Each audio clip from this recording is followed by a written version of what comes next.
Hello guys, good afternoon. At yon, meron na naman tayong nabentang mga ganito.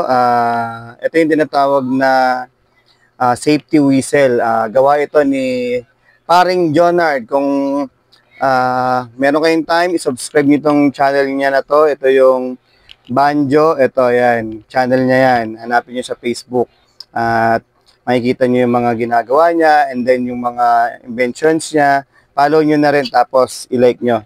Ngayon, meron tayong 3D printing whistle na tinitinda niya sa mga traffic enforcers. Yan. Pero napag-isip-isip ko na kahit hindi traffic enforcers, pwede naman kayo magkaroon nito. Pwede nyo siyang palagyan ng pangalan na ganyan, kagaya nito. Ito yung code ko sa traffic, yan. Tiger 42. Ngayon, siya naman si Tiger 43. Pag interesado kayo, gusto niyo ng safety whistle, order lang kayo sa akin, PM nyo ako, kaya sa kanya direkta kung kilala nyo naman siya. Ito yung ginagawa niya. Magandang whistle to. Tapos, meron na rin siyang lace dito. Sa akin kasi tinatanggal ko kasi ginagamit ko to pag traffic.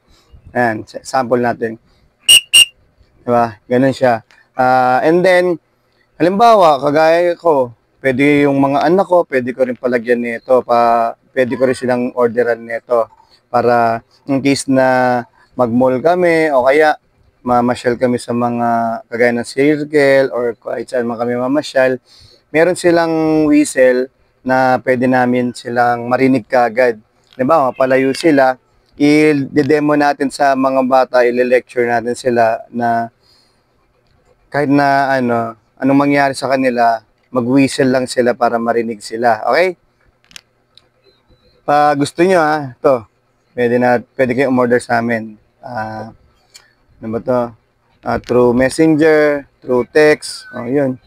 Basta order lang kayo kung interesado kayo. At saka sa mga umorder na meron na rito mga nagawa na kaso papakita ko mamaya. May mga nagawa na rito na hindi ko pa naihatid. Kasi yung iba kasi ang lalayo ng iba. Kaya pag tsaka ko lang naihatid pag nagpunta kami sa opisina.